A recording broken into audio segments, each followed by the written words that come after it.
नमस्कार विद्यार्थी बंधू आणि भगिनींनो, वृत्तपत्रीय लेखन कौशल्य आणि मुद्रित शोधन या विषयाच्या दुसऱ्या टप्प्यामध्ये आज आपण लेखन कौशल्याच्या उदाहरणांमध्ये थेट जाणार आहोत.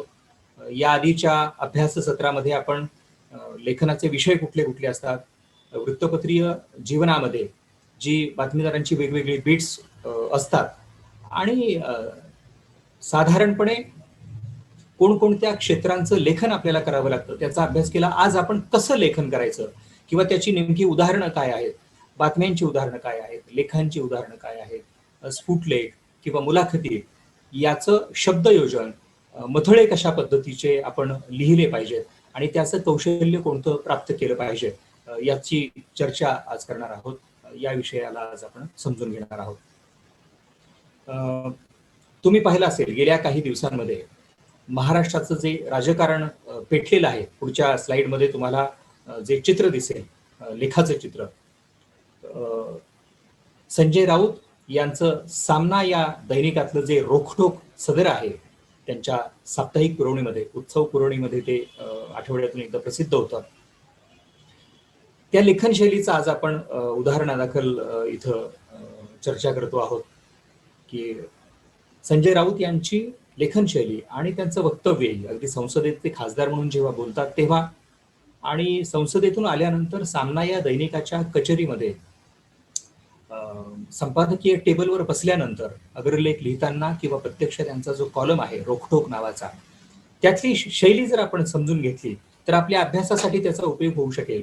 की सत्तेत असताना भारतीय जनता पार्टी आणि शिवसेना ही महायुती जी होती ते एरवी सत्तेचे वाटेकरी म्हणून एकमेकांची प्रशंसा करायचे, पण जेव्हा कुरघोड्यांचं राजकारण येतं तेव्हा सामनाच्या माध्यमातून संजय राऊत हे आपल्या रोखठोक या कॉलम मधून भारतीय जनता पार्टीवरती जे वाकबाण सोडतात त्याचा आपण लेखनशैली म्हणून जरूर विचार करू शकतो की ती भाषा आक्रमक असते, थेट नावं घेऊन बाण सोडलेले असतात आणि त्या वाकबाणांनी भाजपमधल्या अनेक धुरंधरांना घायाळ करण्याचं काम संजय राऊत यांचा कॉलम करत असतो. आपल्या निरीक्षणासाठी म्हणून आपण अगदी अलीकडच्या काळात जे लेखन त्यांनी केलं होतं त्याचं शीर्षक 324 मराठी वृत्तपत्रांचा मृत्यूलेख, आणि या लेखामधून त्यांनी थेट देवेंद्र फडणवीस यांच्या संदर्भात परखड भाष्य केलेलं आहे. कोणत्या काळामध्ये केलेलं आहे तर जेव्हा या दोघांची युती तुटली आणि महाराष्ट्राचं राजकारण वेगळ्या वळणावरती गेलं, शिवसेनेनं भाजप बरोबर काडीमोड घेतला, अशा काळातलं हे लेखन आहे.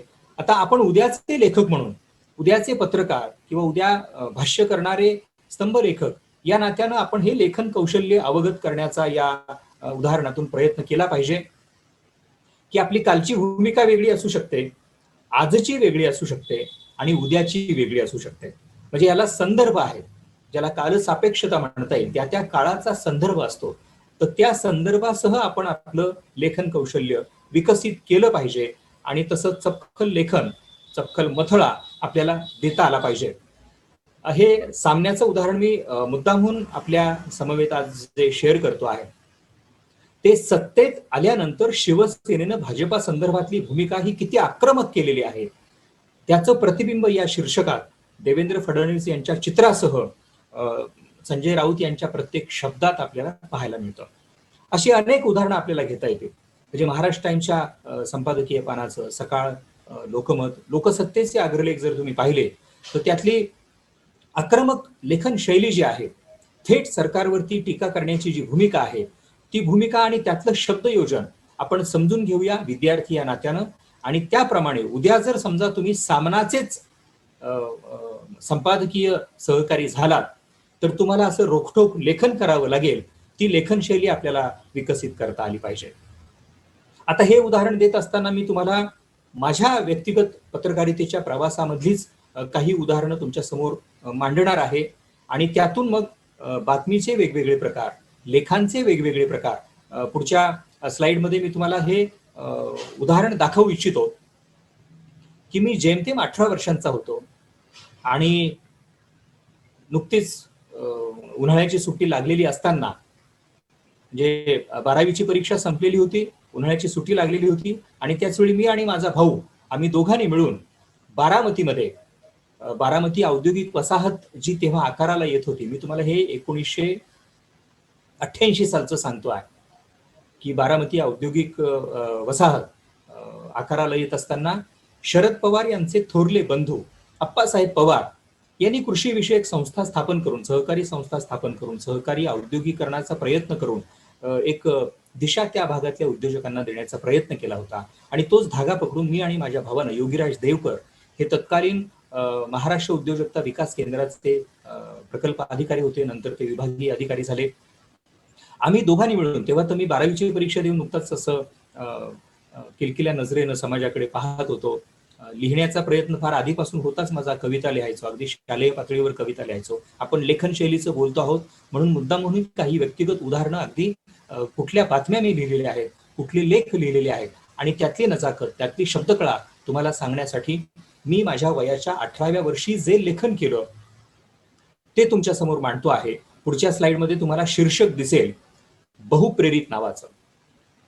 बहुप्रेरित हे अप्पासाहेब पवार यांच्याविषयी वापरलेलं विश्लेषण आहे, विवेचन आहे, शीर्षक आहे. आता तेव्हाची मुद्रित माध्यमं जी होती, अगदी खिळ्यांची रचना, म्हणजे खिळे जुळवायचे, गॅली करायची आणि मग त्यानुसार त्याचं प्रिंटिंग करायचं. छोटे छोटे प्रिंटिंग प्रेस होते आणि त्या प्रिंटिंग प्रेसमध्ये छोट्या छोट्या पुस्तिका, छोटी दैनिक, छोटी नियतकालिक असं ते प्रकाशन व्हायचं. तसंच एक प्रकाशन मी तुमच्या समोर मांडतो आहे की ज्यात मी स्वतः लेखन केलं आणि अप्पासाहेब पवार यांच्याविषयी बहुप्रेरित हा शब्द घेऊन त्यांच्या व्यक्तिमत्वाच्या गुणवैशिष्ट्यांचं वर्णन करण्याचा प्रयत्न केला होता. मला इथं मुद्दा आपल्याला असं सांगायचा आहे की तुम्हीही त्याच वयामध्ये आता आहात. 18-20 वर्षाच्या वळणावरून तुम्ही आता पुढे सरकता आहात. सेकंड इयरला आलेले असाल तर तुमच्यापैकी काही जण 20-21च्या वळणावरचे असतील. मला हे आवर्जून सांगायचं आहे की आपल्या अंतःप्रेरणा ज्या असतात त्या लेखनाच्या असतील, वाचनाच्या असतील, मनन चिंतनाच्या असतील आणि उद्या आपण वृत्तपत्रीय लेखन कौशल्य वाढवून पत्रकारितेच्या क्षेत्रात जाऊ किंवा अन्य कुठल्याही क्षेत्रामध्ये, त्या प्रवासाचा हा आत्ता एक महत्वाचा टप्पा आपण पार करतो आहोत. म्हणून मी जाणीवपूर्वक तुमच्या वयात असताना मी जे लेखन केलेलं आहे त्या प्रवासातले काही टप्पे, त्यातली काही उदाहरणं आपल्याला शेअर करतो आहे. पुढच्या स्लाइडमध्ये मला तुम्हाला एक साधारण सकाळचा प्रतिनिधी म्हणून, सकाळचा प्रशिक्षणार्थी पत्रकार, उपसंपादक आणि त्यानंतर एक बदलाचं वळण आल्यानंतरचं तुमच्या समोर मी उदाहरण मांडतो आहे की 2000 साली मी सकाळमधून बाहेर पडल्यानंतर हैदराबादला गेलो होतो. लेखनाचंच आपण आज बोलतो आहोत आणि हैदराबादमध्ये ईनाडू चॅनल जे आहे, ETV मराठी, त्या संस्थेचा वृत्त विभाग प्रमुख म्हणून काम करत होतो. आणि तुमच्या समोर मी एक लेख आता सादर करतो आहे, भूलोकीची स्वप्न नगरी नावाचा, जो लोकप्रभेमध्ये प्रसिद्ध झालेला होता आणि त्याच्यामध्ये रामोजीराव यांचं साम्राज्य शब्दांकित केलं गेलं होतं लोकप्रभेच्याच प्रतिनिधीकडून. त्यासाठी त्यांनी हैदराबादचा दौरा केला होता. माझ्या विभागात ते आले होते, माझी मुलाखत त्यांनी घेतली होती. पुढच्या स्लाइडवरती तुम्हाला त्या चित्रासह वर्णन दिसेल की रामोजीराव यांच्या संदर्भात लोकप्रभेच्या प्रतिनिधीनं असं शीर्षक दिलं होतं की सक्सेस दाय नेम रामोजीराव. म्हणजे आपण एखाद्या दौऱ्यावरती जेव्हा जातो पत्रकार म्हणून, तेव्हा तिथे गेल्यानंतर आपण काय काय पाहिलं पाहिजे. एक केस स्टडी म्हणून मी तुमच्या समोर मांडतो आहे की लोकप्रभेचे प्रतिनिधी दौऱ्यावरती आले, त्यांनी आमचा वृत्त विभाग बघितला, आमच्याशी संवाद केला. त्यांनी स्वतः रामोजीराव जे ईनाडूचे मालक होते त्यांची भेट घेऊन त्यांची मुलाखत केली आणि त्या सगळ्याचा एक सर्वंकष लेख तयार केला की ज्या लेखामध्ये मुलाखतही आहे, प्रवास वर्णनही आहे. जी माणसं भेटली त्यांना, समजा तिथे ETV मराठीच्या वृत्त विभागामध्ये विश्वास देवकर भेटले, प्रकाश दांडगे नावाचे व्यक्ती भेटले की जे आता झी 24 तास या चॅनलमध्ये वरिष्ठ पदावरती काम करतात. आणि मग तेव्हा, हे मी तुम्हाला 20 वर्षांपूर्वीचं सांगतो आहे की तेव्हाचं लेखन हे असं संमिश्र कसं असायचं की एकाच लेखामध्ये लेखनाचे किती वेगवेगळे प्रकार त्या प्रतिनिधीनं हाताळलेले आहेत की मुलाखतीपासून ते प्रवास वर्णनापर्यंत. आणि त्यांच्या नजरेला जे दिसलं, संपादकीय टेबलवर दिसलं असेल, स्टुडिओमध्ये दिसला असेल. तुम्ही पहिल्या पानावरती स्टुडिओचा फोटो पाहिलाय की ज्याच्यामध्ये सागर गोखले नावाचा अँकर तेव्हा प्रत्यक्ष जेव्हा बुलेटिन सादर करत होता ते बुलेटिन पाहून त्या प्रतिनिधीनं त्या लेखामध्ये वर्णन केलेलं आहे. त्यामुळे आता हे उदाहरण घेऊन आपल्याला आपली कौशल्य अंगभूत करण्यासाठी, वाढविण्यासाठी काय केलं पाहिजे, तर जी कोणती असाइनमेंट आपण घेऊ, की आपण प्रवासाला चाललेलो आहोत आणि एखादी गोष्ट सांगितली असेल तुम्हाला, की उदाहरणार्थ जसं ETV मराठी यांची माहिती घेऊन या, तर त्या प्रतिनिधीनं समजा रामोजीराव यांची भेटच घेतली नसते, तर जे छापून आलेलं आहे त्याला रंगत आली नसते. त्यामुळे आपण योजना अशी करायला पाहिजे, लेखनाच्या वाटेवरती जेव्हा निघतो तेव्हा कुठे चाललेलो आहोत, कशासाठी चाललेलो आहोत, काय काय मिळवण्याच्या शक्यता आपण निर्माण करू शकू. ऐनवेळी जे मिळतं कदाचित सुंदर काहीतरी वेगळंच अफलातून मिळून जातं, अगदी न्यूज ब्रेकिंग होऊन जाते, परंतु आपली स्वतःची योजना असली पाहिजे. बातमीच्या प्रवासाला निघतानाच समजा, जसं आता हे ETVचंच उदाहरण मी तुम्हाला देतो आहे, तर ETV ही हैदराबादची संस्था आहे.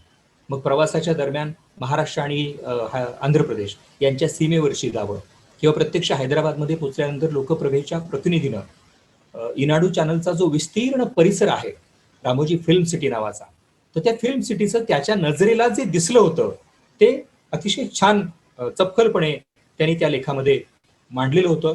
मला तुम्हाला हे आवर्जून सांगायचं आहे की आपण असं एकातून अनेक विषय आपल्या शब्दांच्या कवेत पकडले पाहिजेत.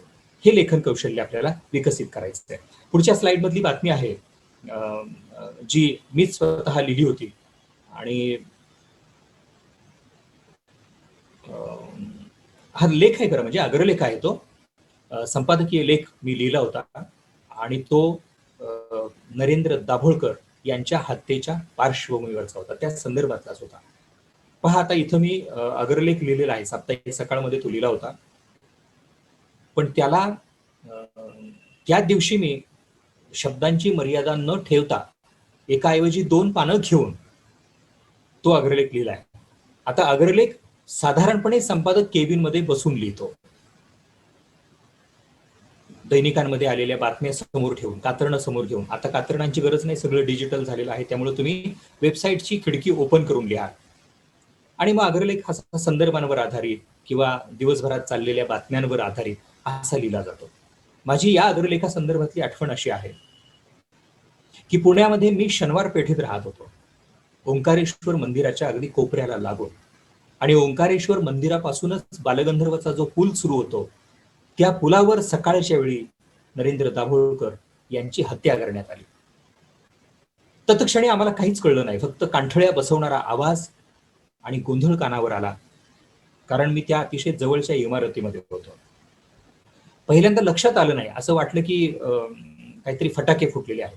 पण जेव्हा गर्दी जमायला लागली आणि आमच्याच इमारतीच्या खालून लोक तिकडे पळायला लागले, तेव्हा मी स्वतः त्या गर्दीच्या दिशेने गेलो आणि तिथं रक्ताच्या थारोळ्यात पडलेले दाभोळकर, तेव्हा खरं म्हणजे कळलं नाही हे कोण आहे, पण जवळ गेल्यानंतर तिथल्याच काही लोकांनी जेव्हा आरडाओरडा केला की अरे हे नरेंद्र दाभोळकर आहेत, ही आठवण मला या अग्रलेखाच्या निमित्तानं लेखन कौशल्याचंच तुमच्या समोर सादरीकरण करत असताना हे सांगायचं की त्या प्रसंगी त्या परिसरामध्ये मी होतो, संपादक होतो, पुण्यात राहत होतो, आणि तो प्रसंग असा आहे की दाभोळकरांची हत्या झालेली आपल्या घराच्या जवळ झालेली आहे आणि प्रचंड गर्दी, प्रचंड अस्वस्थता, आरडाओरडा, वाहनांची गर्दी आणि तिथं रक्ताच्या थारोळ्यात पडलेले दाभोळकर.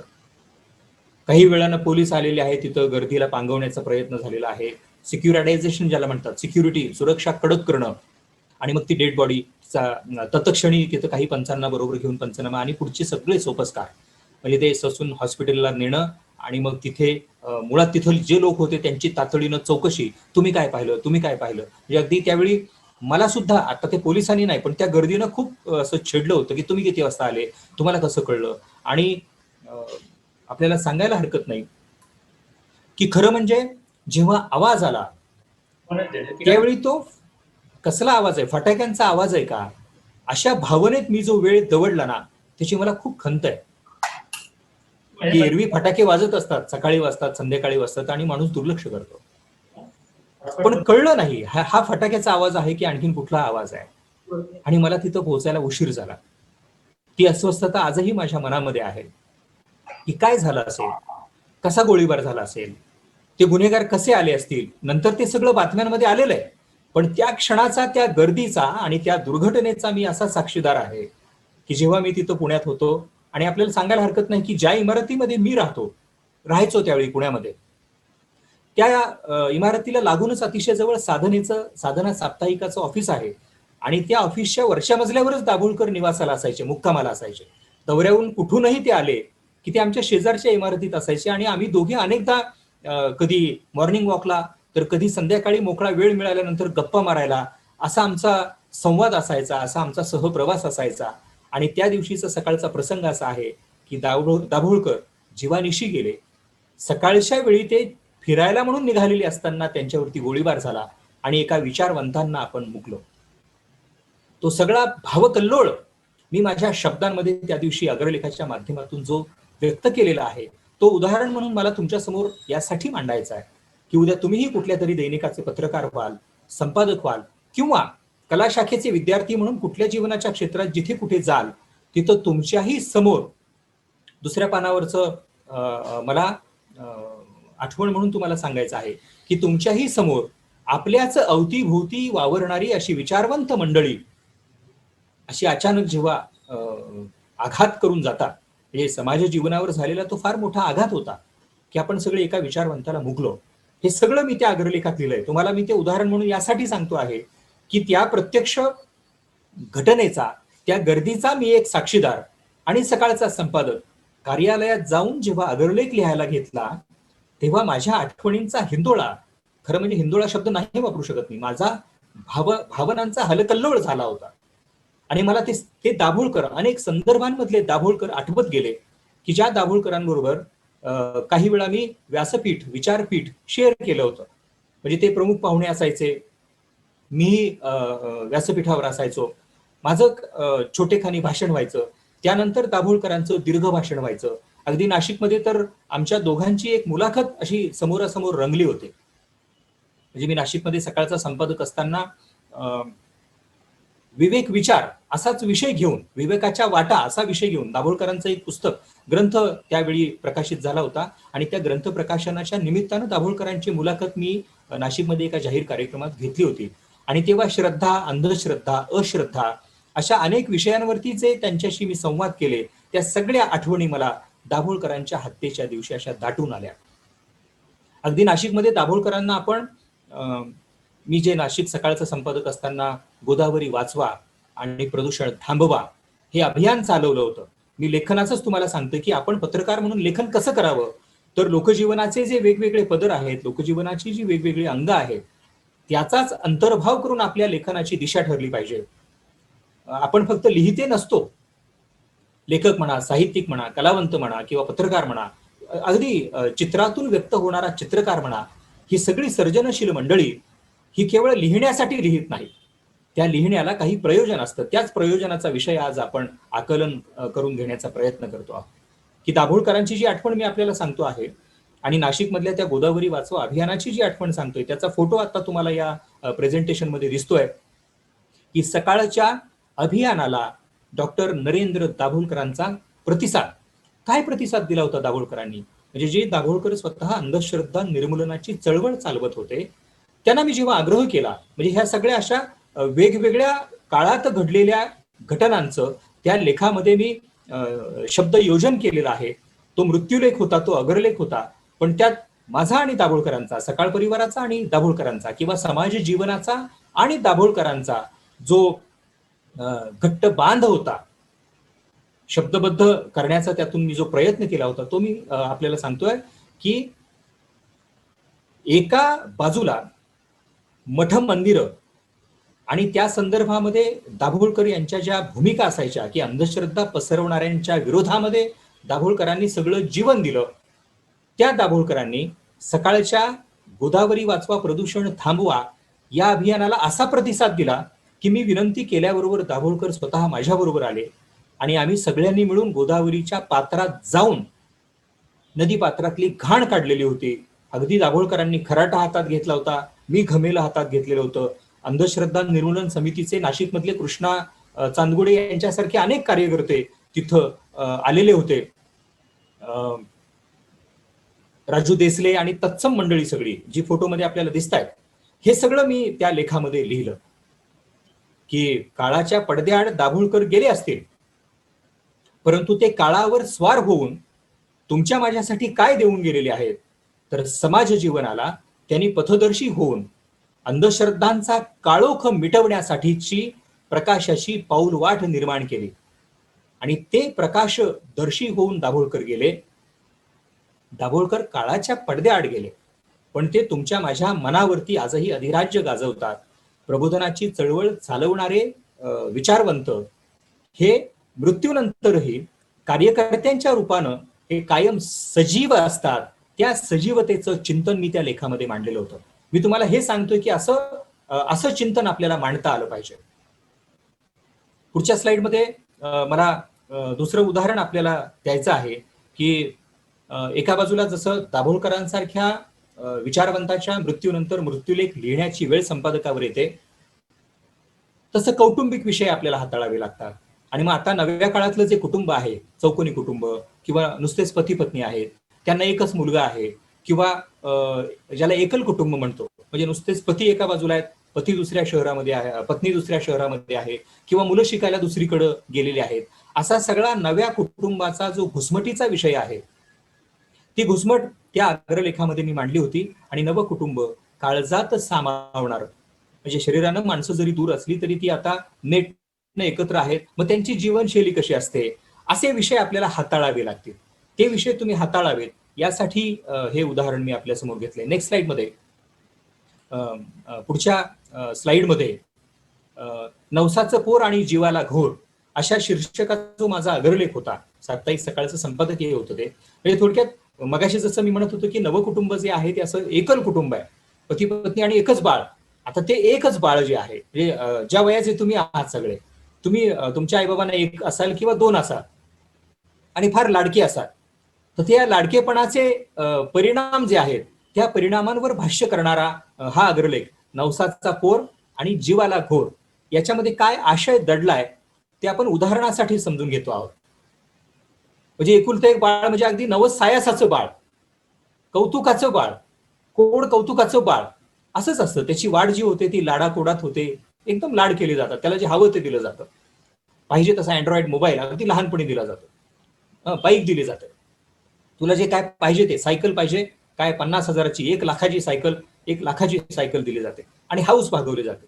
पण या नव्या कुटुंबाच्या नव्या प्रवाहामध्ये ही जी नवसाची पोरं आहेत, एकुलते एक पोरं, दोन पोरं, आणि मग त्यांच्यामध्येच ते कुटुंबाचं जे जीवन आहे त्यात जीवाला घोर कसा लागतो, तो घोर मांडण्याचा प्रयत्न त्या लेखामध्ये. मला आपल्याला असं सांगायचंय, नेक्स्ट टाइम, की अग्रलेख मृत्यूलेख असो, कौटुंबिक किंवा सामाजिक संदर्भ देणं असो, किंवा राजकीय भाष्य करण्याची वेळ जर संपादक म्हणून किंवा पत्रकार म्हणून तुमच्यावरती आली, तर त्या वेळचं किंवा त्या प्रांताचं भान राखून, म्हणजे तुम्ही महाराष्ट्रात अगदी खानदेशात समजा गेले तर खानदेशी भाषा तुम्हाला थोडी का होईना आली पाहिजे.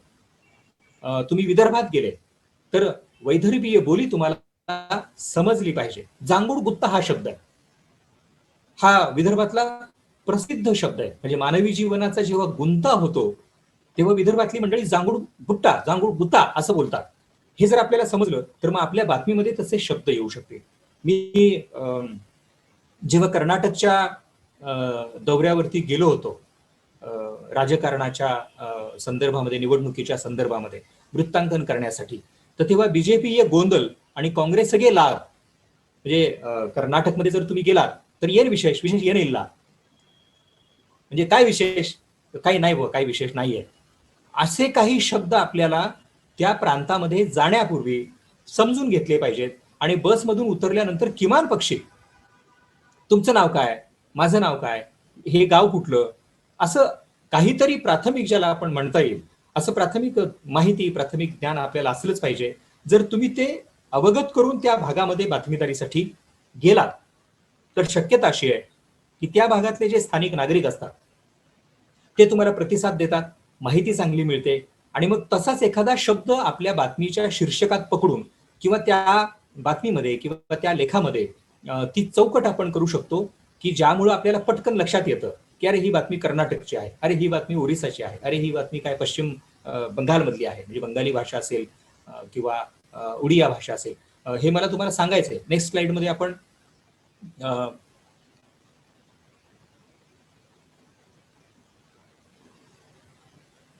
Next slide.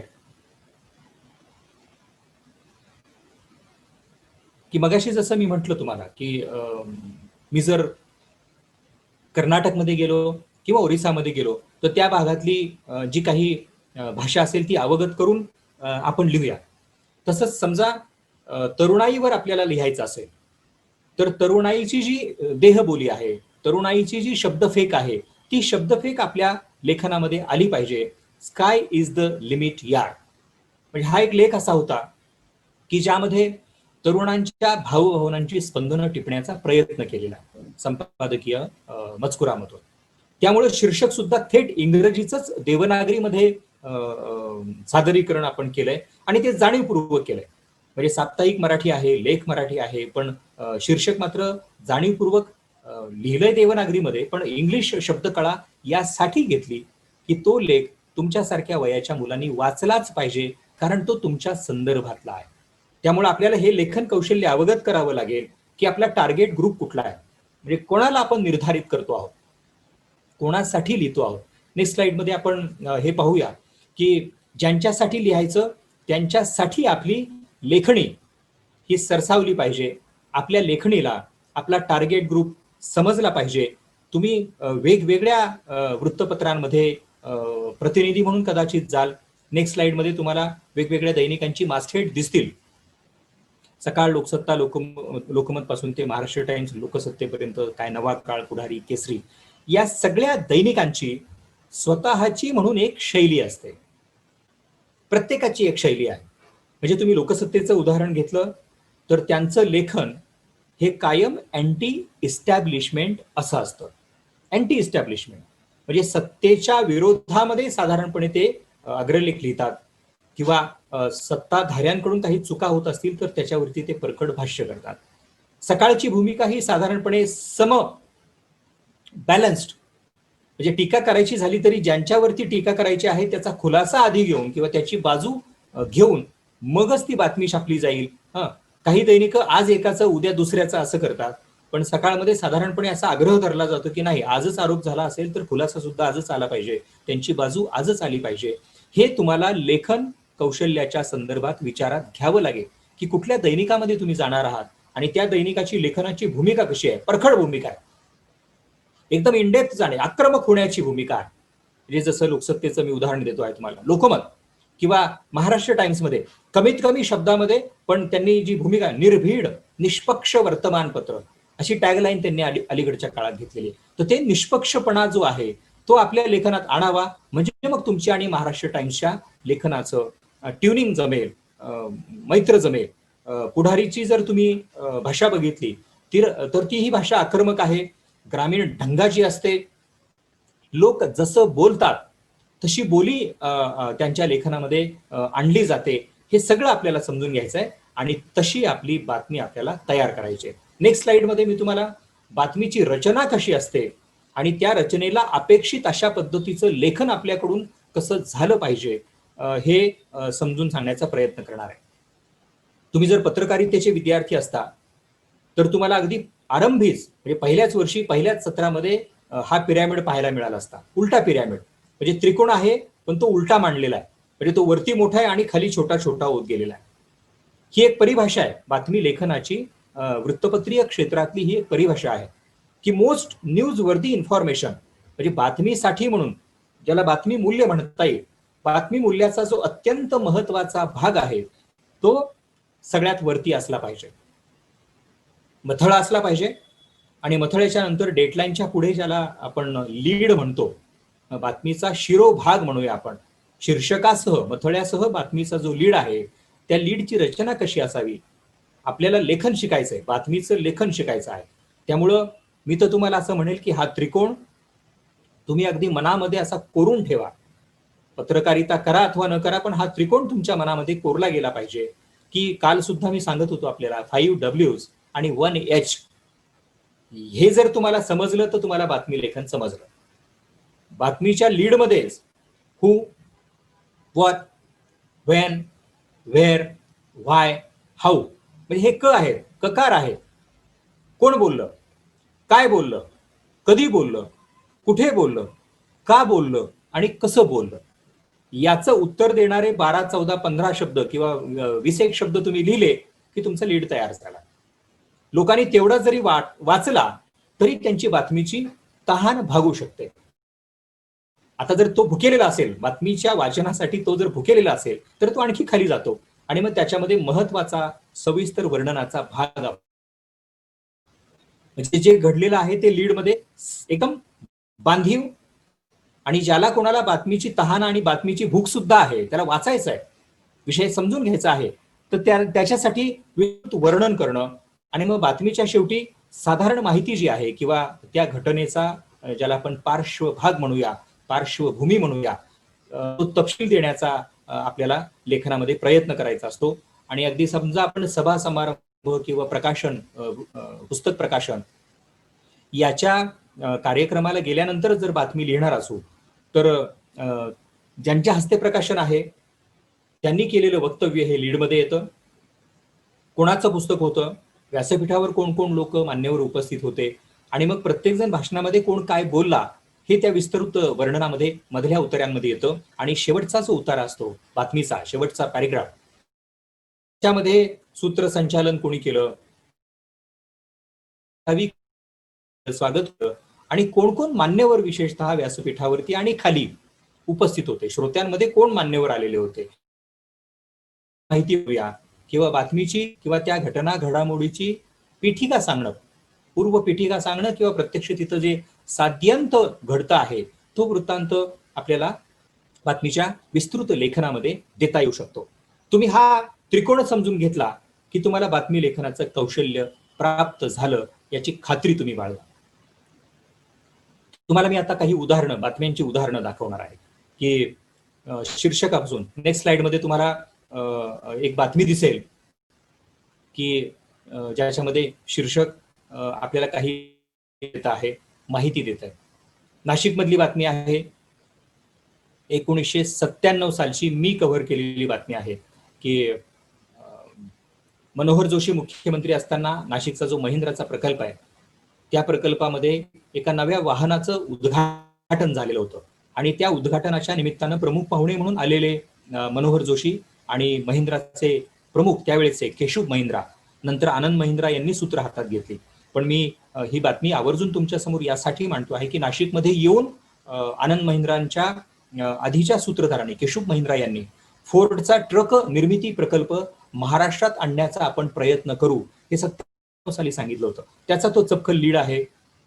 छायाचित्राबरोबर जी विस्तृत 4 कॉलम मधली बातमी, त्या मधली म्हणून तिची रचना 4 कॉलमांमध्ये झालेली आहे. म्हणजे तिची शब्द संख्या जर आपण पाहिली तर ती एरवी काल बोलताना मी आपल्याला म्हटलं की 50-100 शब्दाच्या वरती जाता कामा नये, पण ही बातमी 50-100 शब्दांच्या पुढे गेलेली आहे कारण तो त्या दिवसाचा महत्वाचा कार्यक्रम होता.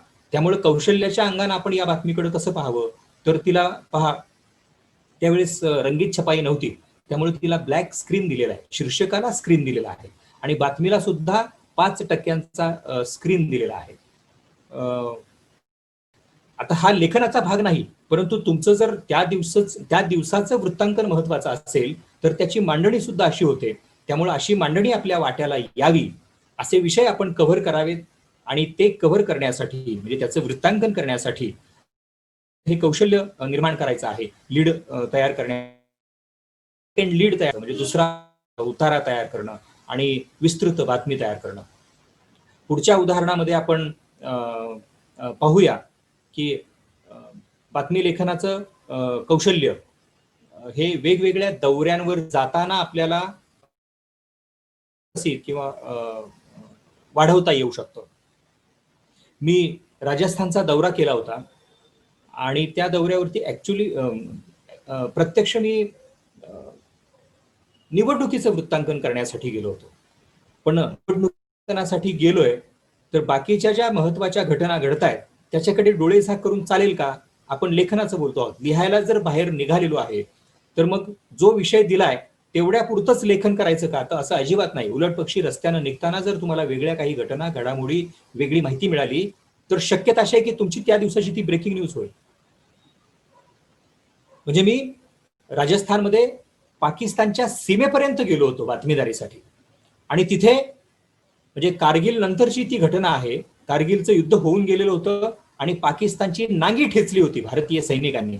पण त्याचा वचपा काढण्यासाठी किंवा त्याचा राग धरून भारताच्या सर्व सीमांवर म्हणजे नुसती काश्मीरचीच सीमा नव्हे तर अगदी राजस्थानच्या सीमेवर पाकिस्तानच्या कुरापती काढण्याचा प्रयत्न केला होता. त्यातलं एक वृत्तांकन करण्याची संधी मला स्वतःला मिळाली आणि मी थेट श्री गंगानगर नावाचं गाव होतं, मला आठवतं, मी पुढच्या स्लाइडमध्ये ते पण तुम्हाला दाखवेल की ह्या बातमीत असं मी लिहिलं होतं की कारगिल नंतर पाककडून कुरापती काढल्या आणि दुसऱ्या दिवशी मतदान होतं. म्हणजे या बातमीत तुम्हाला दिसत असेल, शीर्षकच फक्त पहा, आपण इमेज म्हणूनच हे तुमच्या समोर मांडतो आहोत की कारगिल नंतर पाककडून राजस्थानच्या सीमेवर घुसखोरीचा प्रयत्न, पाकिस्तानचे 6 सैनिक ठार आणि गोळीबाराच्या छायेत मतदान होणार होतं. ही आदल्या दिवशीची घटना आहे. त्या दिवशी मी स्वतः जयपूरमध्ये होतो आणि घटना घडली होती श्री गंगानगर नावाच्या गावामध्ये, जे गाव पाकिस्तानच्या सीमेला लागून आहे. पुढच्या स्लाइडमध्ये तुम्हाला ते दिसेल की आदल्या दिवशी पाकिस्तानकडून गोळीबार आहे. भारतीय सैनिकांनी तो गोळीबार थोड्या अंगावर झेलत पाकिस्तानला तोड उत्तर दिलेलं आहे पाकिस्तानच्या सैनिकाला.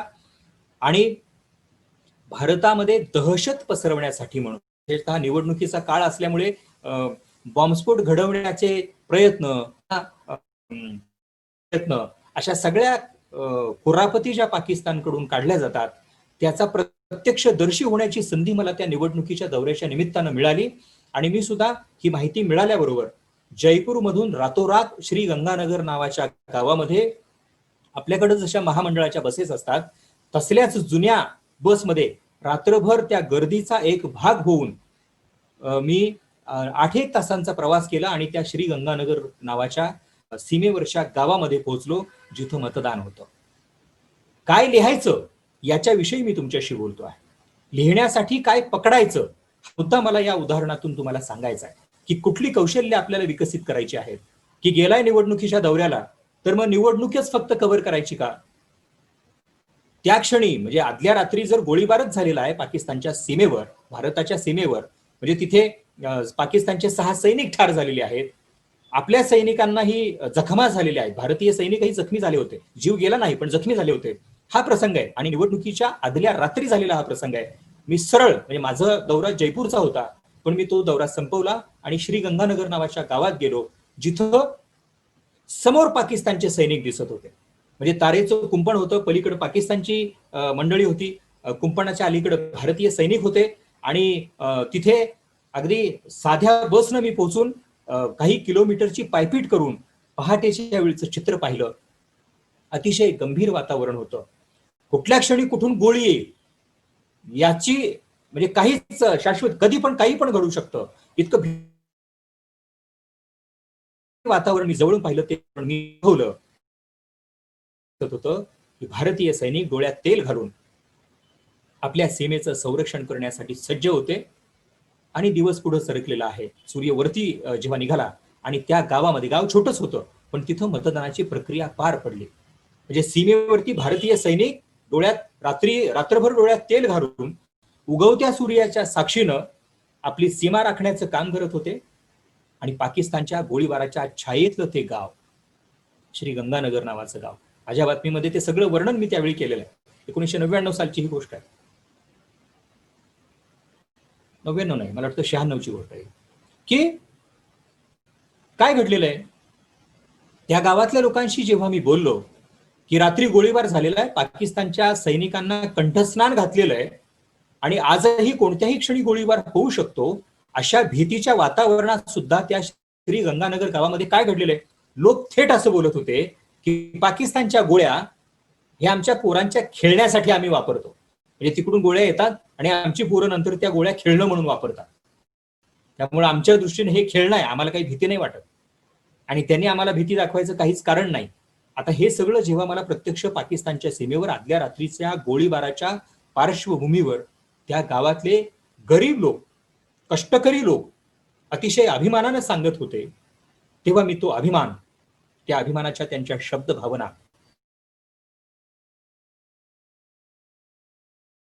गावातून ती बातमी पाठवली पुण्याला सकाळमध्ये. आता तेव्हा खरं म्हणजे असं काही ईमेल नव्हतं, इंटरनेट नव्हतं. म्हणजे त्याच गावामध्ये कुठेतरी टपरीवरती फॅक्सचं जे मशीन असायचं, डबा, तिथं जाऊन ती बातमी फॅक्स केली आणि दुसऱ्या दिवशी सकाळच्या पहिल्या पानावरती ती बातमी छापून आली. आणि त्यातलं जे काही भावनिक आणि शौर्य वाढावं असं जे वर्णन होतं, ते वर्णन हा त्या दिवशीचा टॉक ऑफ द टाउन म्हणजे शहराच्या चर्चेचा विषय झाला. मला काय सांगायचं तुम्हाला ही बातमी दाखवून, की की निवडणुकीच्या दौऱ्यावर तुम्ही जाल, पण जर तिथं तुम्हाला निवडणुकीच्या व्यतिरिक्त अशी काही संधी मिळाली तर तुमचा प्राधान्यक्रम बदलला पाहिजे. आणि तुम्ही जर ते घेतलं, तुमच्या शब्दकवेत जर ते घेतलं, तर तुमची त्या दिवसाची ती देशपातळीवरची सुद्धा बातमी होऊन जाईल. म्हणजे मराठी दैनिकात छापून आलेली ती त्या दिवशीची राष्ट्रीय पातळीवरची बातमी होते. हे आपल्याला शिकायचं आहे, हे समजून घ्यायचं आहे. आता बनसवाड्यात जनता दलाचे काँग्रेसला जबरदस्त आव्हान, ही बातमी किंवा पुढच्या स्लाइडमध्ये सुद्धा निवडणुकीच्याच संदर्भातली बातमी आहे, की म्हणजे मी राजस्थानचा जसा दौरा केला तसं मी ओरिसाची सुद्धा निवडणूक कव्हर केली होती तेव्हा. म्हणजे मी 96 आणि 99 असं मिक्स करून तुम्हाला सांगतो आहे की 96 सालची एक निवडणूक मी कव्हर केली, नंतर 95-96 असं 2 वर्षाचे दौरे मी काही केले होते, 99 साली काही दौरे केले होते. आणि ओरिसाच्या दौऱ्यातली तर माझी एक आठवण अशी आहे, मी मुद्दाहून मगाशी जसं तुम्हाला म्हटलं की विदर्भात गेलात तर तुम्हाला वैदर्भीय भाषा आली पाहिजे, तसं मी ओरिसाच्या दौऱ्यावर जाण्यापूर्वी उडिया भाषेतल्या काही शब्दकळा स्वतः अवगत केल्या होत्या आणि त्यातून माझं लेखन कौशल्य विकसित करण्याचा प्रयत्न केला होता. घटना अशी घडलेली आहे की भुवनेश्वर ही राजधानी ओरिसाची, तिथून रेल्वेनं आणि नंतर ट्रकमधून प्रवास करून मी धेनकानल नावाच्या गावामध्ये गेलो होतो, की जिथं धेनकानल हे मिठाची आगारं असलेलं गाव आहे, की जिथं वाहनं सुद्धा नीट जात नाहीत. पण त्या गावात थेट जाऊन मी तिथल्या दगड खाणींमध्ये किंवा मिठांच्या खाणींमध्ये काम करणाऱ्या किंवा मच्छीमार मंडळींमध्ये जाऊन त्यावेळेसचं वातावरण समजून घेण्याचा प्रयत्न केलेला. जेव्हा जनता दलाचं प्राबल्य वाढलेलं होतं आणि सगळीकडे काँग्रेस आणि विश्वनाथ प्रताप सिंह यांच्या नेतृत्वाखालचं जनता दल अशी एक रस्सीखेच जोरदार सुरू होती. त्या संदर्भातली बातमी करत असताना मी त्या गावातल्या ज्यांना इंग्लिश सोडा हिंदी पण येत नव्हतं, इंग्रजी भाषेचा तर काही संबंधच नाही, पण त्यांना हिंदी पण धड बोलता येत नव्हतं, त्यामुळं माझ्यावरती जी जबाबदारी आली होती, म्हणजे फार बरं झालं की मी जाण्यापूर्वीच काही वाक्य लिहूनच गेलेलो होतो की माझे प्रश्न काय असतील आणि उत्तरं जी येतील ती आपण लिहून घेऊ, वाटल्यास अर्थ नंतर दुसऱ्याकडून समजून घेऊ आणि मग तो बातमीत उतरवू. मला हे कौशल्य तुमच्यामध्ये आज पेरायचं आहे की ज्या भागात जाता त्या भागाची बोली, त्या भागाची भाषा ही अंशतः का होईना पण जर आपण समजून घेतली तर आपलं वार्तांकन प्रभावी होऊ शकतं आणि त्या सुद्धा लोकांना असं वाटेल की अरे हा आपल्या भागाचे प्रश्न समजून घेण्यासाठी आलेला आहे. म्हणजे आम्ही मोरुडिरे साठूचू काही को फोटू देऊ असं उत्तर मला त्या भागातल्या लोकांनी दिलं होतं. म्हणजे मी प्रश्न असा विचारला होता की एठी बोलो चाको ना हातो, की तुमच्या गावामध्ये कोणाचा जोर आहे, चाकाचा जोर आहे का हाताच्या पंजाचा जोर आहे? ह्या प्रश्नाचं उत्तर त्या भागातल्या कष्टकरांनी, रोजीरोटीची लढाई करणाऱ्या माणसांनी असं दिलं होतं की कसलं चाक आणि कसला हात, जिथं आमच्या भाकरीच्या भुकेचा प्रश्न गंभीर होतो आहे ते त्यांनी त्यांच्या भाषेत सांगितलं होतं. आज मी तुम्हाला माझ्या भाषेत सांगतो आहे. किती लोक थेट असं म्हटली की आम्हाला 2 वेळेचं अन्न खायला नीट मिळत नाही आणि तुम्ही कसला पंजान कसलं चाक घेऊन बसलाय, आमच्या खाण्याचे प्रश्न आहे. त्याच्यामुळे तो असं म्हटलं की आम्ही मोरुडिरे साठूची काही खूप भोटू देऊ, कशाला मतदान करायचं, निवडणुका येतात आणि जातात आणि आमच्या भाकरीच्या भुकेचा प्रश्न तसाच राहतो. हे धेनकानल मधलं चित्र असेल, नाहीतर अगदी नंदुरबार मधले सुद्धा मी काही दौरे केलेले आहेत, धडगाव आणि अक्राणी सारख्या आदिवासी गावांचे, की सोनिया गांधींनी जेव्हा काँग्रेसचे पक्षाध्यक्ष म्हणून सूत्र स्वीकारले. Next slide. मुद्दामून हे मी तुम्हाला सांगतोय की ओरिसा मधल्या त्या उडिया भाषेतला असो किंवा मी नंदुरबारची आठवण तुम्हाला सांगतो आहे की सोनिया गांधी आल्या होत्या, तर सोनिया गांधींकडे बघून हुबहू आमची त्यावेळी मी आदिवासींच्या बोलीमध्ये बातमी लिहिली होती सकाळमध्ये, की अशी खूप दुरून सोनिया गांधींची सभा पाहिलेल्या आदिवासी लोकांनी मला प्रतिक्रिया देत असताना थेट असं भाष्य केलं होतं की हुबहू हमने इंदिरामायच हेरावणे. तो आदिवासी भाऊ, ती आदिवासी ताई मला असं म्हटली की अरे ही इंदिरा गांधी आले आपल्या गावात, आपल्या पाड्यावर, आपल्या वाड्यावर, आपल्या वस्तीवर, आपल्या धडगाव अकराणीच्या परिसरामध्ये. सभा नंदुरबारमध्ये झाली होती, पण 50 किलोमीटरची पायपीट करून आदिवासींचे हजारोंचे जथ्थेच्या जथ्थे अनवाणी पायाने नंदुरबारपर्यंत पोहोचले होते आणि मोठ्या कौतुकानं त्यांनी सोनिया गांधींची सभा पाहिली होती. आणि सभा ऐकल्यानंतर त्यांनी वक्तव्य काय केलं, इंदिरा गांधी आमच्या गावात. आता हे आपल्याला समजलं पाहिजे, याचं आकलन आपल्याला झालं पाहिजे. आणि त्यासाठी मी शब्दकळांचं तुमच्याशी बोलतो आहे, त्यासाठी मी भाषा बोली याचं मी बोलतो आहे. म्हणजे अशीच माझी आठवण आहे की पंतप्रधान पी.व्ही. नरसिंहराव हे पंतप्रधान पदाचेही उमेदवार होते आणि त्यांनी बेहरामपूर मधून निवडणूक लढवली होती. बेहरामपूर, त्याला कोणी ब्रह्मपूर पण म्हणायचं.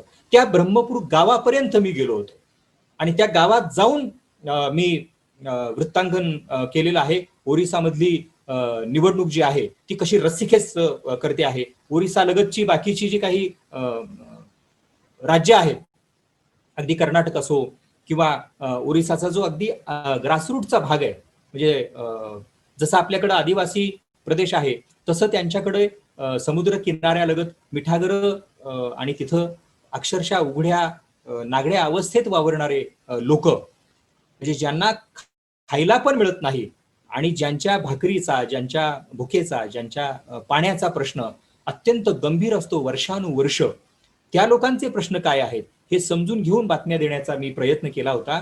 आणि त्यासाठी मी अगदी मला सगळ्यांना अपील करायचं आहे की निवडणुकीचं वृत्तांकन करायचं असेल तर नुसतंच आपलं पुढाऱ्यांबरोबर एसी वाहनात जाऊन बातमीदारी नाही करता येणार. त्यासाठी तुम्हाला ही पायपीट करावी लागेल. ही पायपीट मी माझ्या 20च्या वळणात असताना केलेली आहे. म्हणजे नंतर मी संपादक झालो, संपादकाच्या खुर्चीत बसलो. मला तुम्हाला लेखनाबद्दल सांगायचं आहे की माणसाचं लेखन, माणसाची कौशल्य, म्हणजे पत्रकार असतात किंवा तुम्ही लेखक साहित्यिक व्हाल, आपली कौशल्य तेव्हाच विकसित होतील जेव्हा आपले पाय मातीशी लागलेले असतील. म्हणजे तुम्ही जनमानसात जाऊन उघड्या डोळ्यांनी पाहून लिहायला पाहिजे, तर तुमचं लेखन त्याचं जिवंत जीवनानुभव सांगणारं, माणसांच्या भावभावनांचा जो काही सगळा पसारा आहे तो आपल्या कवेत घेणारं असं लेखन होऊ शकेल. तो आग्रह मला तुम्हाला आज करायचा आहे. आणि तुमच्या वाट्याला काहीही येऊ शकतं, निवडणुकीचं वृत्तांकन येऊ शकतं. तुम्ही आता पत्रकारितेच्या अंगानं हा विषय समजून घेत आहात म्हणून मी जाणीवपूर्वक काही बातम्या, काही लेखच तुमच्या समोर मांडतो आहे. आणि तसं आपल्याला लेखन कौशल्य कसं विकसित करता येऊ शकेल, वृत्तपत्रीय लेखन कसं दर्जेदार करता येऊ शकेल याची उदाहरणं देतोय. आता हे काही स्लाइड्स आपण बॅक टू बॅक पाहूया. म्हणजे मनमोहन सिंग यांच्याविषयी मी 2-3 लेख लिहिले होते. मनमोहन सिंग यांचा 5वा अर्थसंकल्प, पुढच्या स्लाइडमध्ये मनमोहन सिंग यांनी मांडलेली जी बजेट्स आहेत, अर्थसंकल्प आहेत, त्या अर्थसंकल्पांमध्ये मनमोहन सिंग यांनी देशाची अर्थव्यवस्था रुळावर आणण्यासाठी केलेले जे प्रयत्न होते त्या प्रयत्नांचं भाष्य मी माझ्या लेखात केलं होतं. आणि ते लिहिताना मात्र साधारणपणे साहित्यिक अंगानं शीर्षकासह बातमीची ही रचना, लेखाची ही रचना केली होती. अर्थवेत्याची अदाकारी अशा शीर्षकाचा तो लेख होता. Next slide. की त्या लेखामध्ये मी काय सांगितलं होतं की एका बाजूला देशाचं सोनं ची वेळ आपल्या चंद्रशेखर यांच्या पंतप्रधान पदाच्या कार्यकाळामध्ये, आणि त्यानंतर काँग्रेसचं सरकार आलेलं आहे आणि काँग्रेसला सगळी ती घसरलेली अर्थव्यवस्था रुळावर आणण्यासाठी कसं पणाला लावावं लागतंय. आणि त्यासाठी त्यांनी मनमोहन सिंग यांना खास पाचारण केलेलं होतं अर्थमंत्री म्हणून.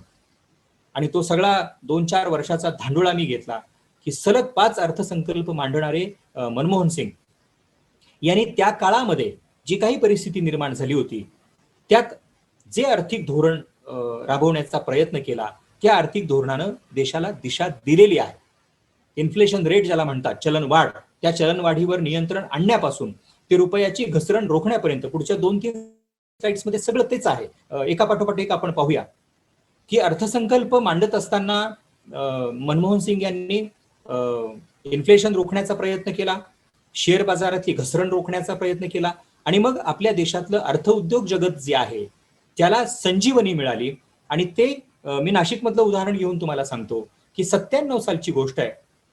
आपली नाशिकची जी निमा म्हणजे Nashik industries manufacturers association, Nima, ही उद्योजकांची संघटना आहे. त्यांनी 97 साली एक प्रदर्शन भरवलेलं होतं. म्हणजे एका बाजूला आपल्या देशाची आर्थिक धोरणं ही खाजगीकरण, उदारीकरण, जागतिकीकरण अशा संदर्भामध्ये पुढे जात होती आणि आपल्याच नाशिकमध्ये औद्योगिक विकासाचे वारे वाहत होते. मला तुम्हाला मुद्दा असा सांगायचा आहे, तुम्हाला निवडणुकीचं जसं लिहावं लागतं तसं तुम्हाला देशाच्या अर्थव्यवस्थेचंही लिहावं लागतं, तसं उद्योग क्षेत्राचंही लिहावं लागतं. त्यामुळे तुम्हाला ते गुणकौशल्य विकसित करावंच लागेल. इंडस्ट्रीवर लिहायची वेळ आली, उद्योगावर लिहायची वेळ आली तर उद्योगावर लिहायचं. Next slide. चित्रपटांवर लिहायची वेळ आली तर चित्रपटांवर लिहावं लागेल. म्हणजे मी पाहुणे नावाचं सदर चालवायचो. पहा बरं, मगाशी तुम्हाला जी उदाहरणं मी दिली त्यात मनमोहन सिंग यांचं अर्थकारण आहे, राजस्थान किंवा ओरिसाच्या निवडणुका आहेत, ग्रामीण भागाचं गुणवर्णन आहे, चित्रवर्णन आहे, जे काही तिथं चित्र दिसलं आपल्याला ते आहे. आणि आता मी तुम्हाला मराठी चित्रपटांच्या संदर्भातला लेख दाखवतो आहे की मराठी चित्रपटांना चांगल्या निर्मात्यांची गरज. म्हणजे इलेक्शनवरून आपण थेट अर्थकारणाकडे गेलो आणि अर्थकारणावरून चित्रपटाकडे आलो. असं वैविध्यपूर्ण गुणकौशल्य तुम्हाला वाढवावंच लागेल. पुढच्या स्लाइडमध्ये पुरुषोत्तम बेर्डे यांची मुलाखत मी घेतली होती.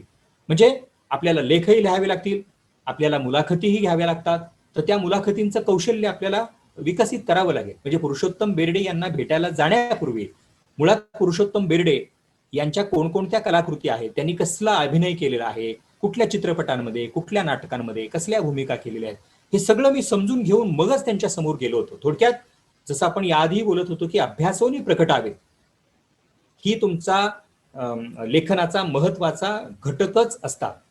म्हणजे हे आवश्यकच आहे की ज्यांना भेटायला जातोय त्यांच्या गुणवैशिष्ट्यांची आपल्याला माहिती असलीच पाहिजे आणि मग त्यावर आधारित प्रश्न आपल्याला तयार करता आले पाहिजेत. आता हे त्यावेळी एक BTV नावाचं एक चॅनल आलं होतं, त्या चॅनलच्या संदर्भातली माहिती या लेखामध्ये आहे. म्हणजे पहा, तुम्हाला बातमी लिहायची आहे, तुम्हाला मुलाखती घ्यायची आहे, तुम्हाला लेख लिहायचे आहेत, अशी सगळी गुणकौशल्य आपल्याला वाढवायची. मग ते कसं करता येऊ शकतं? जसं मी बातमीचा तो पिरॅमिड तुम्हाला सांगितला, तो पिरॅमिड, तो त्रिकोण तुम्ही समजून घेतला की बातमी लेखनाचं अंग तुम्हाला आलं. मुलाखतीसाठी जाण्यापूर्वी तयारी कशी करावी हे मी आपल्याला मगाशी सांगितलं. राजकारण जर कव्हर करायचं झालं तर तो भूप्रदेश, त्या भागातली बोली हे आपल्याला सांगितलं. मनोरंजन क्षेत्राचं आता आपण जे काही लेख पाहतो आहोत माहिती मनोरंजनाच्या संदर्भातलं, तर ते क्षेत्र आपल्याला जर लिहायचं असेल तर आधी समजून घ्यायला पाहिजे. आणि पुढच्या भागामध्ये, पुढच्या स्लाइडमध्ये मी तुम्हाला एक सामाजिक बातमी दाखवणार आहे, साहित्यिक बातमी दाखवणार आहे की बालकवी, तुम्ही तर सगळे कला शाखेचे विद्यार्थी आहात, बालकवींच्या कविता तुमच्या ओठावर असतील. माझ्याही वाट्याला, म्हणजे एका बाजूला मी इन्फ्लेशन रेट, घसरलेला रुपया, डॉलर आणि रुपयाची तुलना, मध्येच दौरा करायची संधी मिळाली तर अगदी ओरिसा असो, राजस्थान असो, कर्नाटक असो, पश्चिम बंगालचा दौरा केला. तिथलं दारिद्र्य जे आहे, वर्षानुवर्षांचं दारिद्र्य, त्याचं दर्शन बातम्यांमधून घडवण्याचा प्रयत्न केला. अगदी काश्मीरपर्यंत पोहोचलो. आणि त्याच वेळी आपल्या मातीमध्ये जे लेखक, कलावंत आहेत, साहित्यिक आहेत, त्यांच्याही संदर्भात लेखनाच्या संधी मिळाल्यावर हो, अभ्यास करून, माहिती जुळवून, जुळवाजुळव करावी लागते आपल्याला. म्हणजे लिहायची वेळ आली तर समजा आपल्याकडे माहिती नसेल तर मान्यवरांना फोन करावेत, ग्रंथालयात जावं आणि त्या संदर्भातलं लेखन जे आहे ते करावं. म्हणजे जीवन रंगात मग्न झालेली बालकवींची कविता, हा मी त्यावेळी बालकवींच्या जयंतीच्या दिवशी लिहिलेला लेख होता. हे असं करण्याची वेळ आपल्यावर येते, म्हणून आपल्याला तयार व्हावं लागणार आहे. आणि शेवटच्या स्लाइडमध्ये आनंद उद्योग समूहाची सामाजिक जाणीव. आता आनंद उद्योग समूह ही कंपनी होती, पण त्यांनी काही सामाजिक उपक्रम राबवले होते. म्हणजे तुम्ही पाहत असाल तर कॉर्पोरेट सोशल रिस्पॉन्सिबिलिटी हा एक वेगळा सेगमेंटच असतो, ही एक कक्षा असते मोठा आर्थिक व्यवहार करणाऱ्या उद्योग समूहांची. तर तो मुद्दा घेऊन प्रकाशाची बेट नावाचं एक सदर मी चालवायचो आणि त्याच्यामध्ये एका नाशिकमधल्याच कंपनीची माहिती आपण दिलेली. म्हणजे तुम्ही शृंखला लक्षात घ्या की तुम्हाला मी वृत्तपत्रीय लेखन कौशल्याची अशी उदाहरणं दिलेली आहेत की ज्यामध्ये राजकारण, समाजकारण, साहित्य, कला, संस्कृती आणि हो अगदी उद्योग विश्व सुद्धा, अशी वैविध्यपूर्ण कौशल्य आपल्याला वाढवायची आहेत आणि त्यासाठी तुम्ही लिहिते व्हा, त्यासाठी तुम्ही वाचते व्हा. शेवटच्या स्लाइडमध्ये मी तुम्हाला आवर्जून सांगणार आहे की पत्रकार असो, लेखक असो, साहित्यिक असो, कलावंत असो, आपण जो काही सर्जनाचा आविष्कार करतो, मी सर्जनाचा आविष्कार हा शब्द वापरतो, आपल्या हातून क्रिएटिव्ह रायटिंग होतं, सृजनशील लेखन होतं. ती सर्जनशीलता ही जनसमूहाला, लोकजीवनाला साद घालणारी असली पाहिजे. आता जर तुम्हाला जनसामान्यांच्या प्रश्नांची जाणीव करवून घ्यायची झाली तर त्यासाठी तुम्हाला लोकांमध्ये जायला पाहिजे. म्हणजे लेखनात कसदारपणा कधी येईल? जर त्याला जीवनानुभव असेल, प्रत्यक्ष तुमच्या नजरेनं पाहिलेलं सत्य असेल, तर त्या सत्याला धार येते. तुमच्या शब्दांना तशी सत्याची धार येते. ती धार आणण्यासाठी तुम्हाला केबिन मध्ये बसून चालणार नाही. तुम्ही कुठेही जा, तुम्ही कलेक्टर, कमिशनर, मी पुन्हा पुन्हा बोलतोय, तुम्ही कला शाखेचे म्हणजे उद्याचे कलेक्टर, उद्याचे कमिशनर, पण तुम्ही असं एसी मध्ये बसून राहू नका. स्वतः लोकांमध्ये जा, लोकजीवनाचा अनुभव घ्या आणि त्या अनुभवावर आधारित लिहा. तुमचं लेखन जोरदारच होईल. म्हणजे हे शेवटचं उदाहरण मी देऊन थांबणार आहे की सकाळचा संपादक असताना गोदावरी वाचवा, प्रदूषण थांबवा हे अभियान आम्ही सर्व सहकाऱ्यांनी राबवलं. मी अभियान हा शब्द वापरतो की नुसतंच बातम्या देण्यापुरती आपली भूमिका सीमित असता कामा नये. नाहीतर काय, लोकांकडून येतात पत्रकं, म्हणजे अलीकडे तर पत्रकांचा मारा एवढा असतो दैनिकाच्या कार्यालयांमध्ये की तुम्ही नुसतं तेवढं छापलं तरी तुमची 12-12 पानं भरून जाते. पण नुसतं तसं होता कामा नये. मग ते गोवऱ्या थापण्यासारखं होईल. पत्रकार म्हणून, लेखक म्हणून, कलावंत म्हणून, साहित्यिक म्हणून आपल्यावरती जबाबदारी काय आहे की समाज जीवनामध्ये जे काही चांगलं घडतं आहे त्याची प्रशंसा आपण जरूर करू. पण समाजात जर काही चुकीचं घडत असेल, अगदी आपल्या पृथ्वीला जो प्रदूषणाचा विळखा पडलेला आहे तो इतका गंभीर आहे की आपल्या घरात येणारं पाणी हे पाणी नाहीच, ते विष आहे. आपल्या गोदावरीचं पाणी हे विष आहे. असा संशोध करून, मी संशोध हा शब्द वापरतो, होय आम्ही रिसर्च केला होता. किमान वर्ष, 1.5 वर्ष प्रत्येक, म्हणजे गोदावरी आपली जी त्र्यंबकेश्वरच्या उगमापासून सुरू होते आणि आपण ती पुढे आंध्र प्रदेशापर्यंत पोहोचवतो, या टापूतला 28 किलोमीटरचा टप्पा निवडून प्रत्येक 2 किलोमीटरवर अतिशय शास्त्रीय पद्धतीनं रिसर्च करून, इन्व्हेस्टिगेशन करून, म्हणजे शोध करून, शोध पत्रकारिता करून आपण एक वृत्तमालिका चालवली. आणि त्या वृत्तमालिकेमध्ये अतिशय उघडं नागडं सत्य आपण सांगितलं होतं की प्रशासन नावाचीच व्यवस्था, म्हणजे महापालिकेचेच अधिकारी गटारी थेट गोदावरीच्या पाण्यामध्ये कशी उघडी ठेवतात याचे व्हिडिओ आपण दाखवले होते, याची छायाचित्र आपण दाखवली होती. आणि त्यावेळी तो प्रश्न असा ऐरणीवर आणला की नंतर ती जनचळवळ झाली, लोकचळवळ झाली. तर अशा लोकचळवळीचे अध्वर्यू होण्याची जबाबदारी तुमची आहे, पत्रकारांची, लेखकांची, विचारवंतांची. ते आपल्याला करायचंय. मी परमपावनी गोदावरी अशा शीर्षकाचा अग्रलेख त्या अभियानाच्या निमित्तानं लिहिला होता आणि त्यानंतर ते 40 दिवस आपण अभियान चालवलं की ज्यामध्ये नाशिकमध्ये किमान 10,000 लोकांचा मोर्चा निघाला महापालिकेवर. आणि आपण आयुक्तांना त्यावेळी गोदावरीच्या स्वच्छतेचा आग्रह धरला होता आणि स्वच्छता करायला भाग पाडलं होतं. हे आपल्याला पुन्हा पुन्हा करावं लागतं. त्यासाठी आपण आपली लेखणी ही कसदार करायची आहे. त्यासाठी आपण आपल्या वाचन, मनन, चिंतनात वाढवायचं आहे. मी आपल्याला आवाहन करतो की उद्या जीवनाच्या कोणत्याही क्षेत्रात तुम्ही जेव्हा जाणार आहात तेव्हा तुमची लेखणी या अभ्यासाच्या निमित्तानं प्रभावी झाली पाहिजे, कसदार झाली पाहिजे आणि त्यासाठीचं कौशल्य आपण जरूर विकसित करू. आपण आज इथेच थांबूया. धन्यवाद.